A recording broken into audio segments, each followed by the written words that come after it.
Welcome to the English audio thriller podcast, The Murder Matrix.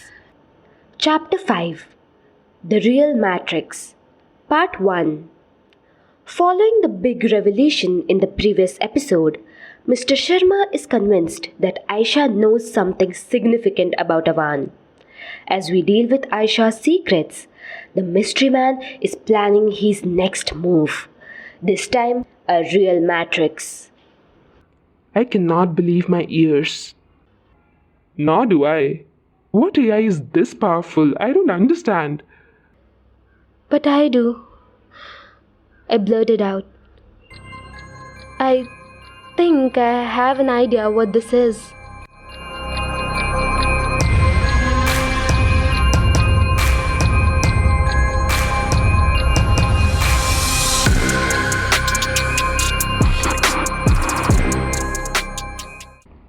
Aisha, did you say you have an idea what this is? What do you think then? Mr. Sharma was curious to know as we both sat in the office. I have come across such technology. I have never used it before, but I know it can exist. I whispered. What are you saying? Can you please be clear? Where did you come across Awan? No, I don't think that was Awan. Maybe similar technology? But how can this happen? It must be somebody else, some other AI. He can't do this. It can't be him. Okay, Aisha, you really need to speak up what's going on in your mind. Look, Mr. Sharma, you know Vicky. He was an AI engineer, right? I have seen him working on a similar project, trying to develop such an advanced level of artificial intelligence. In fact, it was not just a mere trial, he did end up creating it. The most advanced AI technology that ever existed. Okay, what? You are saying your boyfriend did this? Ex-boyfriend? So, what was his plan? Kill people with that AI? No, Mr. Sharma, it's not him. Vicky cannot kill people. Also, we must keep in mind that if he can develop it, others can too. So it can be anybody. Okay, but what's the guarantee? If we have a suspect, we must investigate further on him rather than find other suspects. You cannot suspect him. In fact, this was not even his idea. It was this man who funded that entire project. What was his name? Saxena. Yes, that was the name. Mr. Saxena, an engineer turned entrepreneur. Apparently, he's a big shot, with huge firms and big money. But he wanted more and more. I have just heard all this from Vicky. I don't know much about this man. But it was like he had hired Vicky to develop an advanced artificial intelligence. Kind of like a humanoid robot that has the power to control people. Penetrate their minds, hack their souls. Similar to what Tina described. Okay, so this Mr. Saxena wanted to hack human souls, huh? But why? To rule the world, of course. He was someone who saw immense potential in AI and identified the fragility of human minds. According to him, humans are very weak beings who can be easily stirred wherever his emotions take him. He believed he could control and rule everyone with that robot. That's what Vicky told. So where can we find him? We have to track Vicky to lead us to Saxena. That's no use. Vicky will have no idea. Are you sure? Yes, I'm pretty sure, because I know how that deal closed, Mr. Sharma. Vicky did succeed in creating that powerful technology after months of relentless efforts and sleepless nights. It was supposed to be a big break for his career. However, at the end of it, he realized it was a big mistake. He had created not just a robot, but a weapon. He understood its potential to destroy us, destroy the world. Its power scared him.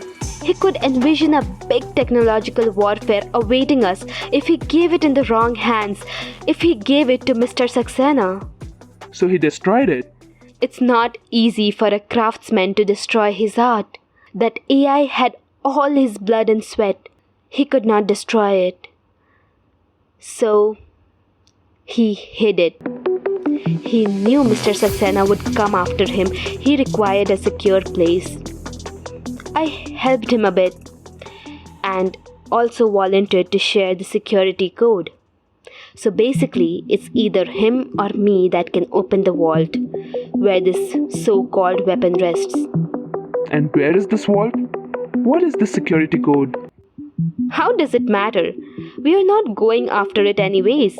I promised him I won't access it unless it's an emergency for the country, like a really do or die situation. Are you kidding me, Aisha? This is an emergency. We have 4 down and I don't know how many more dead bodies are waiting for us. I told you, right? There is no way anybody can access that vault except Vicky and I.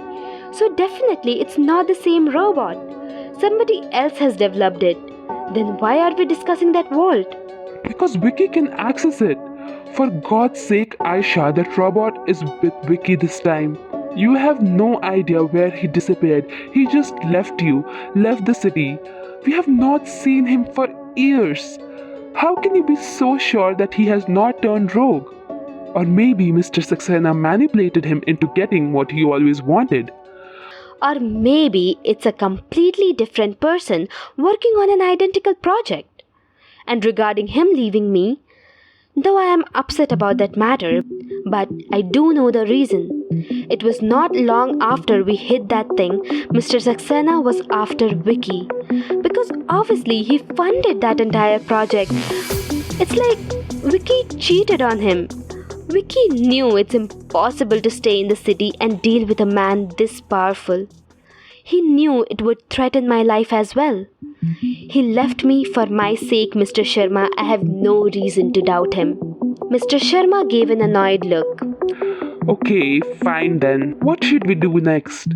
Next to emotions, surprise and happiness? What will he choose? Does it matter? We all experience all of these emotions every day. There is no way to proclaim who would be his next target. It can be anyone he pleases. Until and unless the plot fits in his masterpiece. How can we save anyone? All we could do now is to wait for his next move. And wait for everybody to die, right? He sighed and left.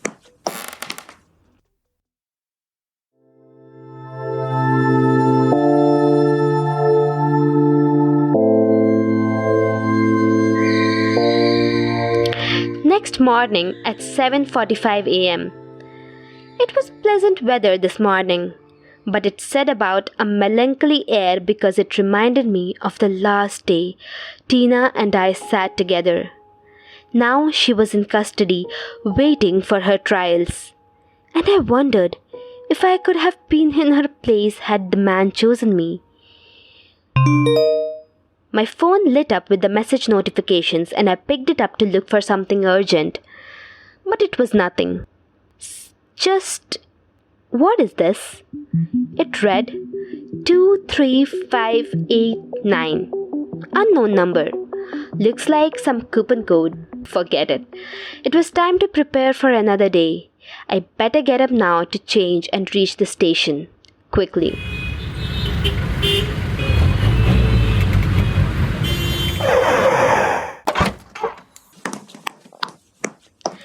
Good morning, people. How is it going?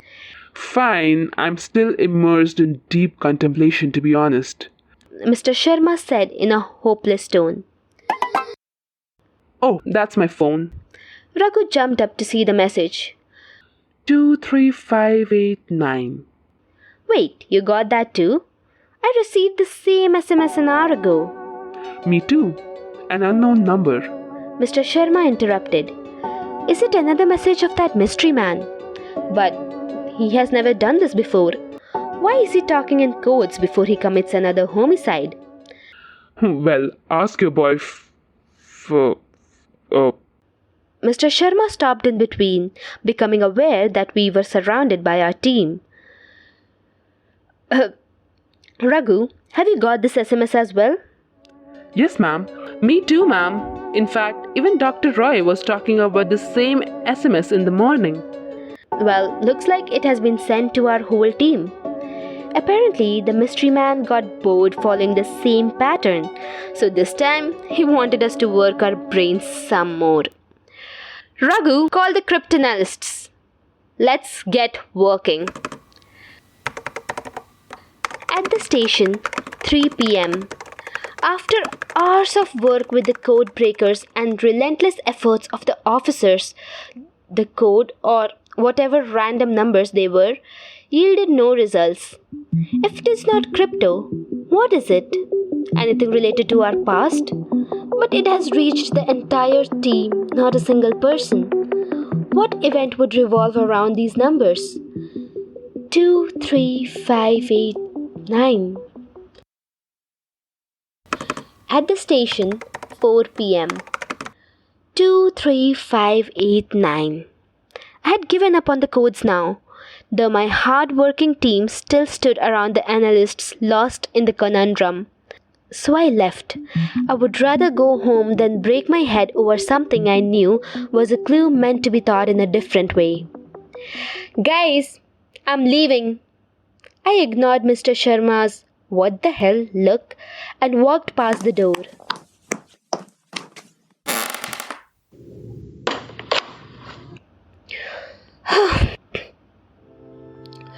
Two, 3, 5, 8, 9. Numbers. What numbers? 2, 3, 5, 8, 9. And the numbers led me back to the memories I did not wish to reminisce about, at least at this moment. Oh, come on, Aisha, don't look so overwhelmed. Numbers, binary, they all are the core of artificial intelligence. It is my work, my passion, and so naturally, I love numbers, sweetheart. That is what you'll find all around my house. Number codes, passwords, and puzzles. Vicky's voice rang in my ears. It was the day I had first visited his flat, and true enough, I was shocked with his obsession with codes and numbers. His fridge was sort of a vending machine wherein you don't feed coins but use a part of your brain to get the stuff out. They are all lined with numerical puzzles you need to solve each time you intend to get something. The TV, doors, and all the high-tech gadgets had a code to work through before you can access them. How can someone work their brains 24/7? This guy is seriously mad. I thought to myself without saying it aloud. I could have learned some code breaking from him. But what if... Oh shit, can he do that? My reverie led me too far on the memory lane where the epiphany hit me eventually. Hey Vicky, what are these sets of numbers next to the random dates? I remembered myself asking him the third time I visited his place. 967489, 4523, 4673. And why are they written on the board like that? That's not random dates. I have scheduled my visits to these cities on particular dates. Oh, alright, so the numbers are the cities. What kind of crypt is it? Yeah, they are just my way of keeping a tally, but my machine here understands it well. He walked over to the board. At least it looked like a simple whiteboard to me, until he pressed the red button at the bottom and the board lit up and displayed a world map. Vicky tapped his fingers to zoom into the Indian subcontinent. He tapped again and the grids appeared all over the outline map. Several big boxes with multiple small boxes within, which further contained smaller boxes, all numbered according to the positioning. And then he read aloud the numbers and pointed to the respective numbered boxes of the grid. See, let's locate 7489. Here is 7, the big box. After we locate this, we move on to the boxes within this big 7th box. When we choose 4th within the 4th box, we choose the 8th, and further we choose the 9th box. He went on tapping the boxes until the city was very well located.